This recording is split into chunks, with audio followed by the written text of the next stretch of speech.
بسم اللہ الرحمن الرحیم۔ آج حاضرین و ناظرین ڈاکٹر عطاء الرحمٰن صدیقی آپ کی خدمت میں ایک مرتبہ پھر حاضر ہے۔ جس طرح میں نے پچھلی ویڈیو میں آپ کو بتایا تھا کہ قرآن کریم کی تشریح کا اور تفسیر کا سلسلہ جو ہے ہم شروع کریں گے، اسی طرح آج جو ہے اس کا آغاز کرتے ہیں۔ سب سے پہلے سورۃ فاتحہ کی تلاوت ہوگی اور اس کے بعد ترجمہ اور مختصر اس کی تفسیر پیش کروں گا۔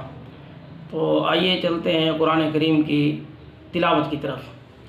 اعوذ باللہ من الشیطان الرجیم، بسم اللہ الرحمن الرحیم۔ الحمد للہ رب العالمین، الرحمن الرحیم، مالک یوم الدین، ایاک نعبد و ایاک نستعین، اہدنا الصراط المستقیم، صراط الذین انعمت علیہم غیر المغضوب علیہم ولا الضالین۔ آمین۔ ترجمہ۔ بسم اللہ الرحمن الرحیم، شروع اللہ کے نام سے جو بہت بڑا نہایت رحم والا ہے۔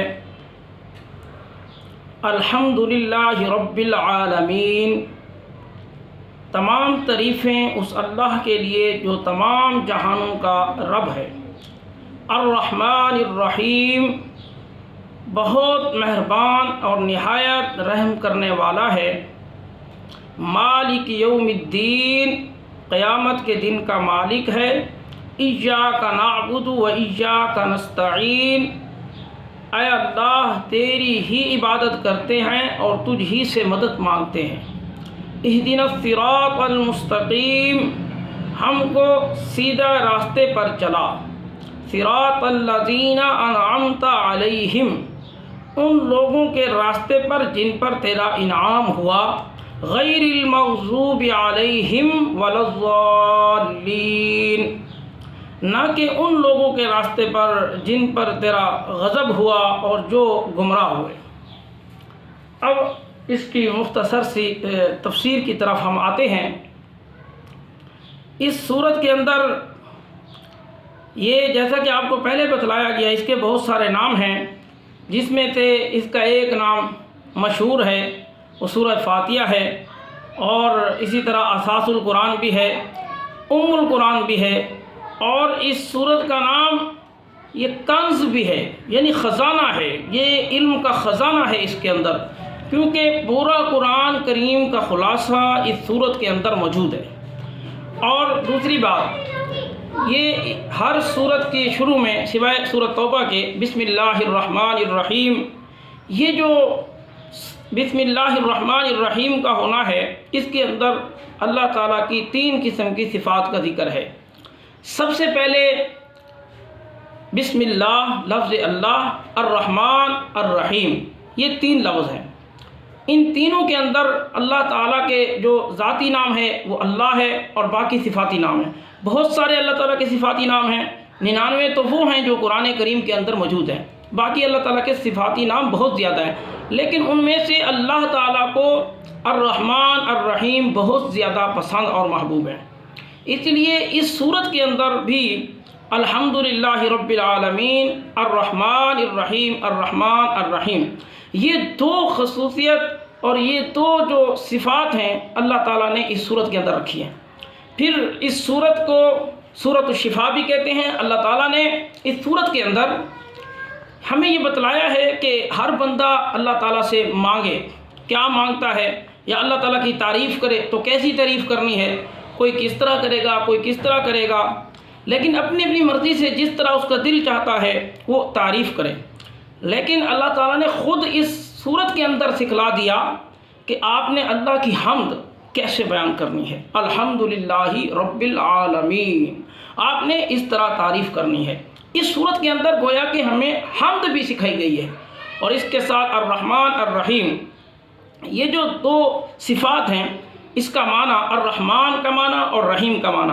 رحمان جو ہے مفسرین نے یہاں لکھا ہے کہ رحمان جو ہے اس کا معنی زیادہ وسیع ہے، یہ دنیا کے اندر مسلمان ہیں، کافر ہیں، جو بھی ہیں، الرحمن کی صفت کی وجہ سے سب کو اللہ تعالیٰ دے رہے ہیں، رزق بھی سب کو دے رہے ہیں، صحت جو ماننے والے ہیں ان کو بھی دے رہے ہیں، اور ان کو بھی دے رہے ہیں جو نہیں مانتے اللہ تعالیٰ کو۔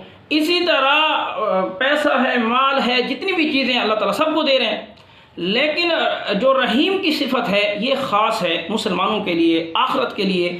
اب رحیم کی جو صفت ہے یہ خاص طور پر مسلمانوں کے لیے، اللہ کے ماننے والوں کے لیے، ان کے لیے جن کو جنت میں انعامات اور اللہ تعالیٰ اپنے رحم اور کرم کے ذریعے ان کو عطا فرمائے گا، ان کا تعلق صرف مسلمانوں کے ساتھ ہے۔ لیکن جو صفت رحمان ہے اس کا تعلق مسلمان ہو، چاہے کافر ہو، غیر مسلم ہو، یہودی ہو، عیسائی ہو، کیونکہ اس دنیا کے اندر ساری مخلوقات اللہ کی رہتی ہے، تو اللہ تعالیٰ سب کو رزق بھی دے رہے ہیں، صحت بھی سب کے پاس، اللہ تعالیٰ بیماری بھی مسلمانوں کو بھی دیتے ہیں، کافروں کو بھی۔ یہاں جزا نہیں ہے، بدلہ نہیں ہے، لیکن اللہ تعالیٰ یہاں سب کو سب کچھ کیوں دے رہا ہے؟ رحمانیت کی صفت کی وجہ سے۔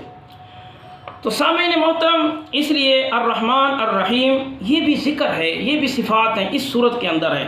کیونکہ ہم نے مختصر تفسیر کرنی ہے تو آگے چلتے ہیں۔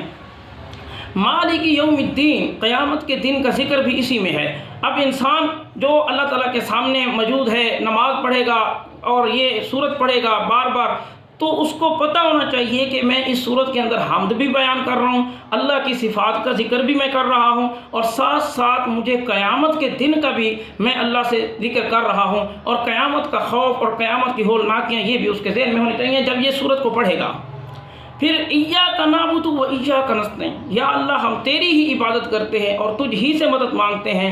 یہ ایاک نعبد و ایاک نستعین یہ ایک ایسی آیت ہے، یہ پوری کی پوری آسمانی کتابوں کا، صرف قرآن کریم کا نہیں بلکہ ساری آسمانی کتابوں کا خلاصہ ایاک نعبد و ایاک نستعین ہے۔ اگر کسی کو یہ سمجھ آ گیا کہ ایاک نعبد و ایاک نستعین کا کیا معنی ہے، وہ کبھی بھی گمراہ نہیں ہوگا، وہ کبھی بھی در در کی ٹھوکریں نہیں کھائے گا، وہ کبھی بھی کسی ایسے کے پاس نہیں جائے گا جس کے پاس کالے جادو کا علم ہوگا، ٹونے ٹوٹکے سے اس کو وہ گمراہ نہیں ہوگا۔ دوسری چیزیں، جس طرح ہم سمجھتے ہیں کہ کوئی ایسا اب اٹھ کے بیٹھ جاتا ہے جی میں لوگوں کی مدد کرتا ہوں، کافی ساری چیزیں آپ نے دیکھی ہوں گی کہ لکھا ہوتا ہے جی محبوب آپ کے قدموں میں فلاں چیز، اس طرح بہت ساری چیزیں ایسی ہوتی ہیں کہ آپ کے ہر مسئلے کا حل فلاں کر دوں گا، بس دن سے پہلے اور رات آنے سے پہلے میں یہاں تارے توڑ کے آپ کے قدموں میں رکھ دوں گا۔ ایسے الفاظ وہ لوگ کہہ کر بہکاوے میں دیتے ہیں اور لوگوں کو گمراہ کرتے ہیں، لیکن جس نے ایاک نعبد و ایاک نستعین کا مطلب سمجھا ہوگا قیامت تک وہ گمراہ نہیں ہوگا۔ آج یہی وجہ ہے کہ ہم لوگ کیوں در در کی ٹھوکریں کھاتے ہیں، آج ہم کیوں پریشان ہوتے ہیں، اس کی وجہ یہی ہے کہ ہم لوگوں سے مانگتے ہیں، لوگوں کے ساتھ امیدیں رکھتے ہیں، یہ بابا میرا کام کر دے گا، یہ پیر صاحب میرا کام کر دیں گے، اس کے تو اپنے کام نہیں ہوتے، اور فلاں صاحب مجھے فلاں کام کرا دیں گے، وہ تو خود پریشان ہے۔ جو خود پریشان ہو وہ دوسرے کی پریشانی کیسے دور کر سکتا ہے؟ اب اس آیت سے یہ مفہوم ہوتا ہے کہ سوائے خدا کے کسی سے مدد نہیں مانگنی چاہیے، تو حالانکہ قرآن و حدیث میں جا بجا اس کا ذکر ہے کہ ایک دوسرے کی مدد کیا کرو۔ اب ایاک نعبد و ایاک نستعین کا مطلب یہ ہے کہ ہم صرف تیری ہی عبادت کرتے ہیں اور تجھ ہی سے مدد مانگتے ہیں، اور قرآن و حدیث کی دوسری آیات اور حدیث کے اندر یہ بھی آتا ہے کہ انسان ایک دوسرے کی مدد کیا کرو۔ اب مدد تو اللہ سے مانگنی ہے، اب انسان جب کرے گا تو اس کا مطلب یہ شرک ہوگا۔ اب مثال بیمار ہو تو اس کا علاج کرنے میں مدد کرو، اسی طرح آخر یہ طبیب اور دوا سے استعانت اور استمداد نہیں تو اور کیا ہے؟ لہذا یہ بتلایا جائے کہ وہ کون سی استعانت ہے جو غیر اللہ سے جائز ہے اور کون سی ہے جو کفر اور شرک میں داخل ہے۔ یہ سوال ہوتا ہے کہ یہ سوال پیدا ہوتا ہے کہ اگر کیا ہر قسم کی مدد کسی دوسرے سے مانگنا شرک ہوگا، کفر ہوگا اور یہ اس آیت کے خلاف ہوگا؟ تو ایسی بات نہیں ہے۔ اس کے جواب میں یہ جاننا چاہیے کہ غیر اللہ سے مطلقاً استعانت حرام نہیں ہے۔ ہر قسم کی مدد دوسرے سے مانگنا، ہر قسم کی بات کے ذریعے یہ مطلقاً اس طرح کہنا کہ یہ استعانت مانگ رہا ہے، اس سے مدد کر رہا ہے، وہ اس کو عقیدتاً یہ سمجھ رہا ہے کہ یہ شفا بھی یہی ڈاکٹر دیتا ہے، تو یہ چیز منع ہے اور یہی چیز غلط ہے۔ اسی طرح استعانت بغیر اللہ کے بعض صورتوں میں کفر اور شرک بھی ہوتی ہے۔ یعنی کہ آپ غیر اللہ سے اگر کوئی استعانت اس طرح مانگتے ہیں، بعض صورتوں میں یہ جائز بھی ہوتی ہے۔ ضابطہ اس کا یہ ہے کہ اگر سوائے اللہ تعالیٰ کے کسی کو فاعل مستقل اور قادر بالذات سمجھ کر یا بعد عطاء الہی اور تفویض خدا بندی اس کو قادر مختار جان کر اس سے مدد مانگے تو بلا شبہ یہ کفر اور شرک ہے۔ اگر کوئی بندہ یہ کہے کہ جس طرح اللہ تعالیٰ کام کرتے ہیں، مدد کرتے ہیں، ایسے ہی یہ میرا جس سے میں مدد چاہ رہا ہوں یہ شخص بھی ایسی مدد کرتا ہے، یا اللہ نے اس کو یہ چیز عطا کی ہوئی ہے کہ اب یہی مدد کرے گا اور اللہ تعالیٰ سے مدد مانگنے کی ضرورت نہیں ہے، یہ میرے کام کرے گا، تو یہ چیز شرک ہے۔ اب ہم اس سے یہاں تک جاتے ہیں ایاک نعبد و ایاک نستعین۔ اگلی ویڈیو میں پھر اگلی آیات کی جو تفسیر ہے وہ آپ کے سامنے پیش کی جائے گی۔ اس چینل کو سبسکرائب بھی کریں، شیئر بھی کریں، اور جتنا زیادہ ہو سکے صدقہ جاریہ سمجھتے ہوئے لوگوں تک پہنچائیں، اور اس کو سمجھیں کہ یہ تشریح جو ہے، تفسیر جو ہے اسلامی تعلیمات کے مطابق، اور اپنے کمنٹس بھی دیجیے۔ اس تفسیر کرنے کا مقصد یہ ہے کہ ہم ان چیزوں سے بچیں جس سے ہم دھوکہ کھاتے ہیں، یا وہ جو بنیادی اصول میں نے بتلائے ہیں ان سے اگر ہٹ کر کوئی تفسیر ہے تو اس تفسیر کو پڑھنے سے اور سننے سے ہم لوگ بچیں، اور حقیقت پر مبنی جو تفسیر ہے اس کو ہم سنیں اور پڑھیں۔ والسلام۔